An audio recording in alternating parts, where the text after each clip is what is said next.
Good evening, everyone. I'm sorry I can't be with you in person. Ram, thank you for the privilege of asking me to speak today.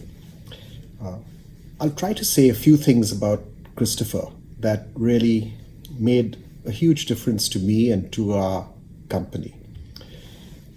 I first met Christopher 15 years ago when we had just bought some land in Chakan and we were interested in establishing it as our main manufacturing facility. We had various architects come and pitch to us. Their designs were, well, they were just fine. They were fully functional, they were neat, but the one word I would not use to describe them is beautiful. I'd met Christopher as we were part of the same panels 2 or 3 times, and I'd always been impressed by what he'd said and the way he looked at aesthetics, the way he looked at design, the way he looked at architecture. And so a colleague and I went to India House to meet him and talk about what we wanted to do with our factory. At that point in time, CCBA, I think, had not done any factories, really. The closest it had come was a workshop for a marine engineering college.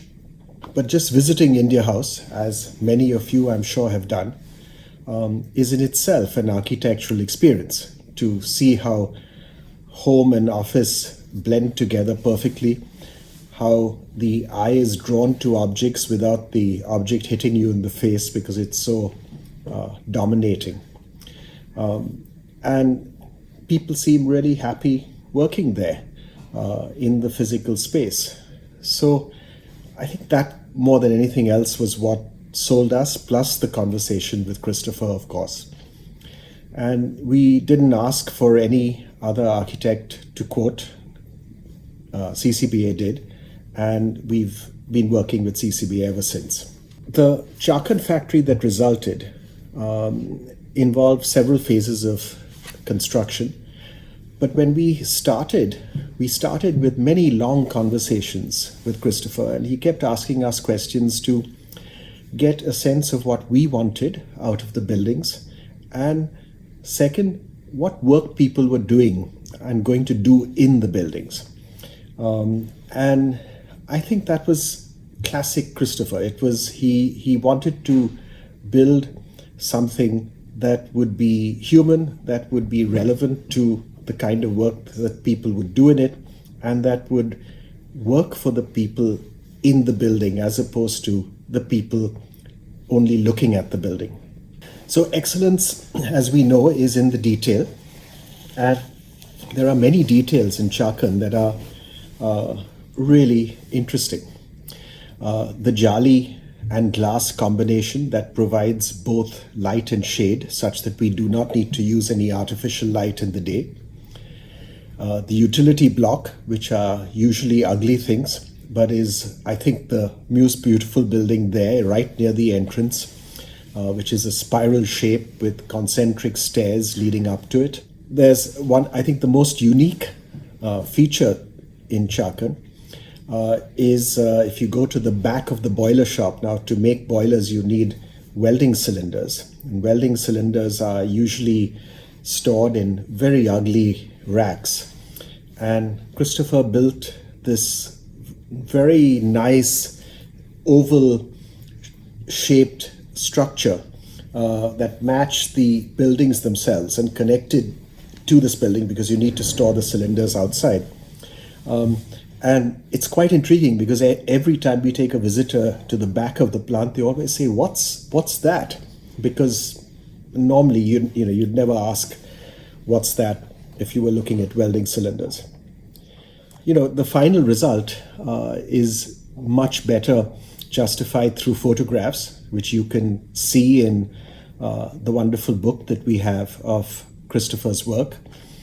But the final result is best judged, I think, by the plant winning the Indian Institute of Architects Award for Excellence in Architecture. I think the first time a factory has ever won it. And that's, I think, a real tribute to Christopher and CCBA's work. CCBA has since worked with us on many other projects.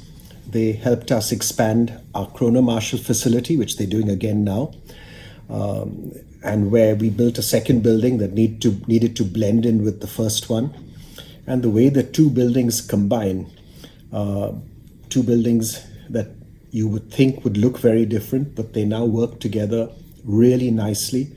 And there's a very welcoming ramp that almost leads you into the old building from the new building. The large expansion of our corporate office that we're currently undertaking to renovate decades-old buildings, that's a particular challenge because you're working with existing structures that need reinforcement and lots of things.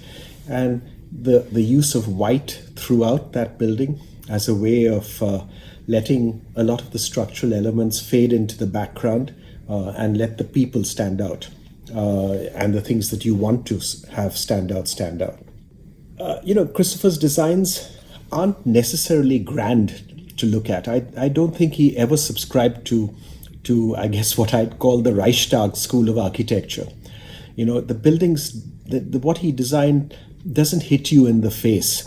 It's not intended to just impress from a distance and then be cold and inhuman when you're up close.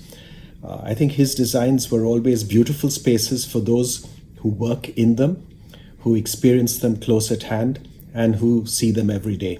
The English philosopher Roger Scruton wrote very eloquently on beauty. And those conscious of beauty, he said, want things to look right.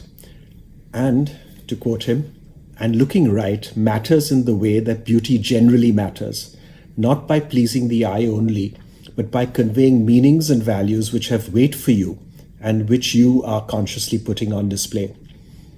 Ravishing beauties are less important in the aesthetics of architecture than things that fit appropriately together, creating a soothing and harmonious context, a continuous narrative, where nothing stands out in particular and good manners prevail.